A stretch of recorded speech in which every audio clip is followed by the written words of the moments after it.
Bab 74. Seseorang masuk ke dalam ruang inap Canari. Ibu Shirley sangat kecewa dengan perbuatan suaminya yang telah memukul Basten. Walaupun di antara ayah mertua, ibu mertua dan menantu sebenarnya hanyalah sebuah kesalahpahaman. Yah, aku tahu kamu sangat menyayangi Canari. Lalu sampai kapan kamu harus memperlakukan mereka seperti ini? Ayah tahu kalau Canari sekarang sudah punya suami. Sudah ada yang bertanggung jawab atas kehidupannya. Sentak Ibu Shirley yang terlihat emosi melihat perlakuan suaminya. Tahu apa dia tentang tanggung jawab? Wajah Pak Aguso masih terlihat geram. Biar ibu tahu, semua yang sedang pria sampah ini tunjukkan di hadapan kita, itu semua palsu, itu semua akal-akal liciknya. Ayah yakin dengan apa yang ayah katakan. Ibu Shirley menantang perkataan suaminya. Yakin. Biar ibu tahu, tadi sebelum aku sampai ke sini, pria sampah ini sedang bersama dengan wanita lain. Bahkan sambil memeluk tubuh wanita itu. Apakah bukan lelaki sampah itu namanya? Ucap Pak Aguso seraya menunjuk dengan sangat kasar si Basten. Seketika wajah Ibu Shirley yang tadinya membela menantunya, berubah menjadi jijik melihat Basten. Sebuah kekecewaan yang sangat mendalam, karena sebenarnya Ibu Shirley sudah sangat yakin dengan Basten yang telah meninggalkan semua perbuatannya yang sangat buruk dan jorok itu. Di salah satu sudut ruangan, Felty sedang memperhatikan perdebatan kedua orang tuanya. Sebenarnya di saat itu juga ia ingin memberitahukan semua musibah yang sedang melanda dirinya. Namun niatnya jadi mundur karena melihat amarah ayahnya yang hanya melihat Basten bersama dengan wanita lain. Apalagi jika ayahnya mendengarkan perbuatan Aldo yang melebihi itu, pasti bisa saja semua yang ada di ruangan itu akan melayang kemana-mana. Tidak ada lagi perdebatan setelah itu. Sang ayah yang sedang kacau pikirannya memilih untuk pulang terlebih dahulu. Walaupun kabar buruk yang diungkapkan Pak Aguso tentang Basten berhasil membuat hati sang ibu mertua dan yang lainnya lumayan kecewa, tapi mereka masih belum percaya sepenuhnya dengan perbuatan Basten yang seperti itu. Sejenak Ibu Shirley sibuk memperhatikan setiap sudut ruangan, yang ternyata di sana sudah tidak ada lagi sahabat sebayanya, yaitu Ibu Tiara. Lirikan yang sama juga dilakukan oleh Canari, seraya mencari keberadaan seseorang. Kamu lagi nyari apa sayang? Tanya Basten saat memperhatikan lirikan bola mata istrinya yang tidak fokus. Oh, gak mas, aku cuma iseng doang. Beberapa jam kemudian, hari mulai terlihat gelap, dan rintihan hujan mulai berhenti. Yang lainnya satu persatu pamit untuk pulang. Dan untuk malam ini Canari ditemani oleh suaminya. Keesokan harinya, seperti biasanya Basten yang tidak pernah mengecewakan sebuah pertemuan terhadap karyawannya di kantor, hari itu ia memilih untuk pergi ke kantor. Dan di sisi lain juga hatinya sedikit lega karena melihat kondisi Canari yang mulai membaik. Hingga pagi itu ia buru-buru menelpon ibu mertuanya datang lebih awal untuk menggantikan posisinya menemani Canari di rumah sakit. Kehilangan seorang bayi sudah sewajarnya kalau kita larut dalam sebuah kesedihan dan tangisan. Tapi beda dengan Canari. Batinnya memang sedih bahkan sangat hancur karena kehilangan seorang bayi. Tapi dia merasa sangat berat untuk menangisi kepergian bayinya itu.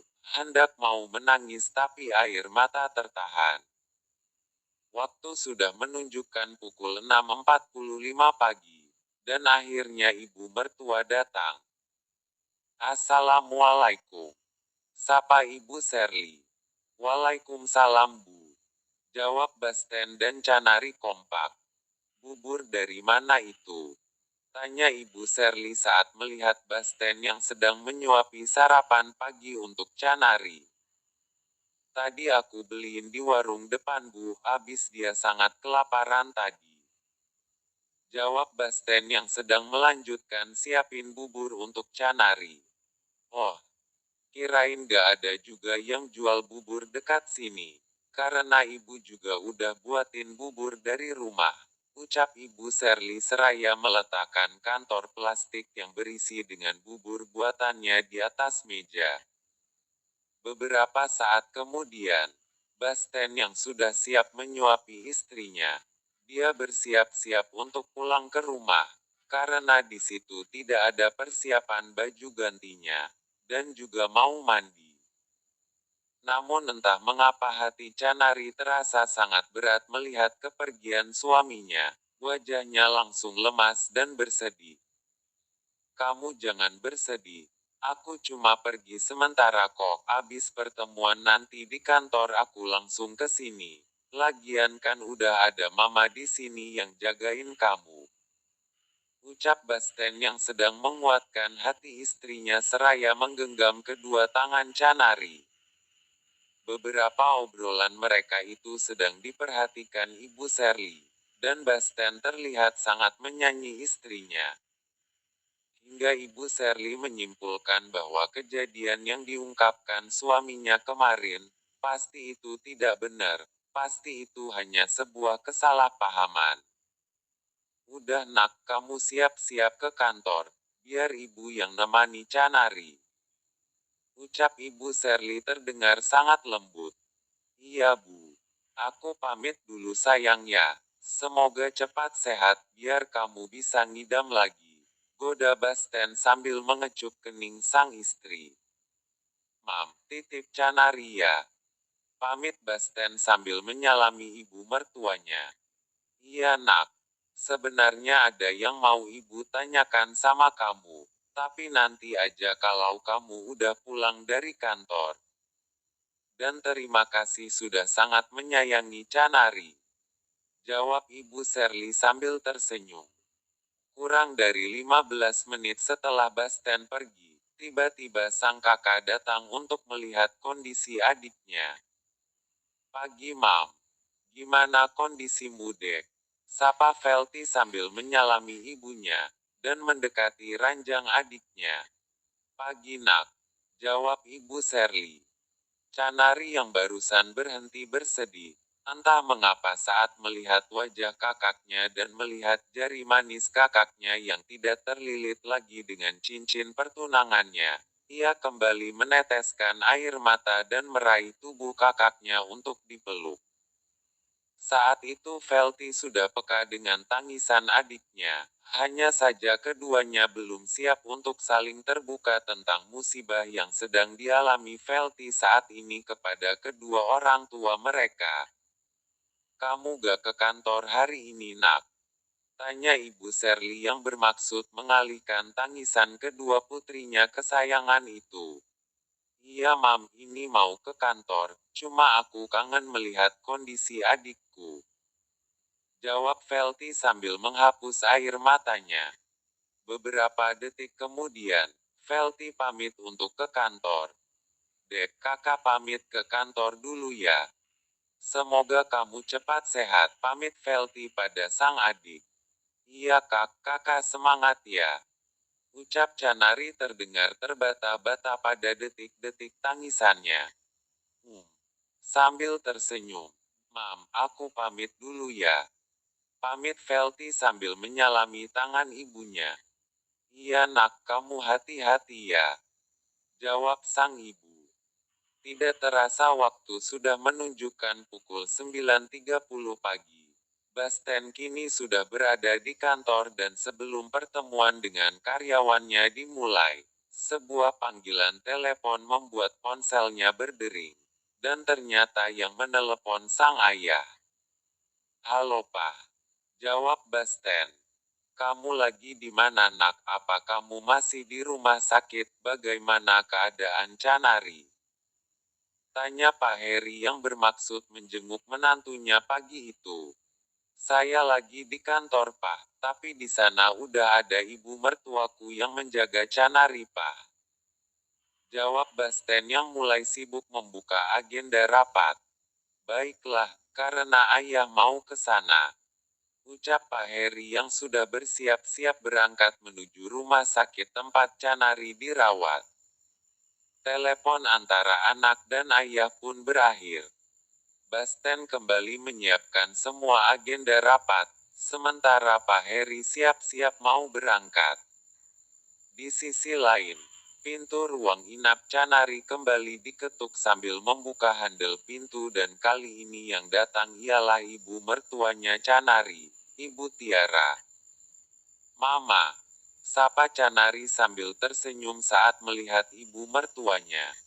"Bagaimana kondisi kamu sayang? Kamu udah baikan sekarang?" tanya Ibu Tiara sambil meletakkan kantong plastik yang berisi dengan buah-buahan segar untuk sang menantu. "Alhamdulillah, dia udah bisa cerewet lagi, walaupun masih belum lancar," jawab Ibu Sherly membuat wajah Canari cemberut dan membulat. "Apa sih, Mam?"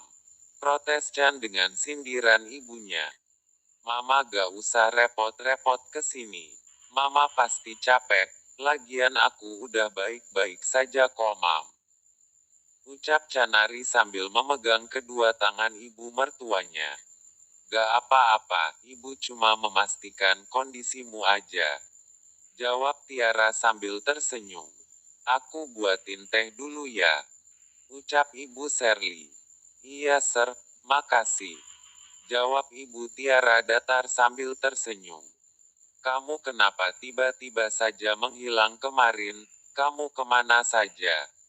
tanya Ibu Sherly yang sedang mengaduk teh. "Iya, Mama kok tiba-tiba menghilang sih?" dengan wajah sedikit kesal dari Chan.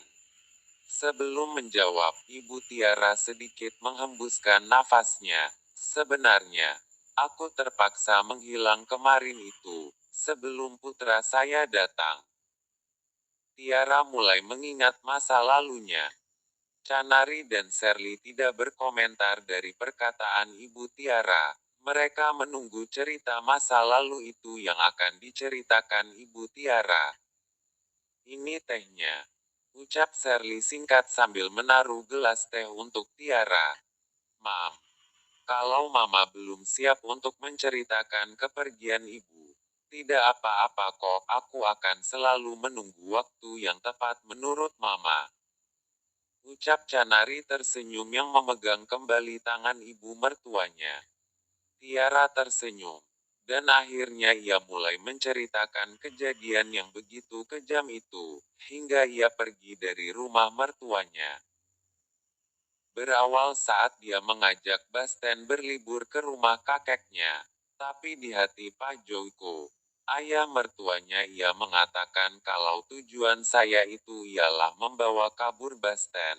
Kemudian dulu di saat perusahaan miliknya sering mengalami kerugian dan masalah, dia selalu mengancam. Bahkan sesekali ia mengatakan akan melenyapkan putraku jika aku selalu membawa Basten kemana. Dan terlebih-lebih saat aku pamit untuk membawa Basten libur sementara. Dan ayahnya Basten juga saat itu. Dia hanya nurut dengan perintah ayahnya. Bahkan terkadang Harry memukuliku demi mencegah setiap amarah ayahnya. Jadi daripada saya tersiksa, dan daripada saya tidak bisa mengajak putra saya kalau keluar, apalagi mengajaknya ke rumah orang tuaku, terpaksa aku pergi dari rumah itu. Akhirnya tangisan yang sedang dipertahankan Ibu Tiara selama ia bercerita, pecah juga dan membasahi pipinya. Dan dua orang wanita yang sedang mendengarkan cerita masa lalu Tiara yang begitu suram itu, seketika berubah menjadi terkejut dan sangat tidak percaya dengan kekejaman di balik semua kebaikan Pak Joko. Canari yang selalu percaya dengan kakek mertuanya itu, dia langsung ketakutan mendengarkan cerita ibu mertuanya. "Mam, aku takut," Ucap Canari ketakutan sambil menatap Ibu Shirley. Kamu jangan takut, kamu masih ada Basten. Ibu Shirley menguatkan hati putrinya yang sedang ketakutan. Tapi Mam, aku takut. Canari merasa bahwa kekejaman kakek mertuanya pasti masih ada dalam dirinya sampai detik ini. Kamu masih ada Basten, ibu, ayah, Kak Velti dan semuanya. Dan percaya sama ibu, tidak akan ada yang memisahkan kamu dengan Basten. Ucap Ibu Shirley seraya memegang kedua tangan putrinya. Iya, Mama juga ada di sisimu. Ucap Ibu Tiara sambil tersenyum. Beberapa detik setelah itu, sebuah ketukan pintu dari luar membuat ketiganya searah memandang ke arah bunyi ketukan pintu itu, sambil menetralkan emosinya masing-masing dari kisah pilu yang barusan diceritakan oleh Ibu Tiara. Ketukan kedua kembali berbunyi, karena tadinya mereka merasa tegang mendengarkan ketukan pintu yang tiba-tiba itu dari luar. Ketukan berikutnya sambil terlihat handel pintu dibuka oleh seseorang yang mau masuk ke dalam ruang inap Canari. Lanjut ke bab berikutnya. Jangan lupa komen dan like-nya ya guys.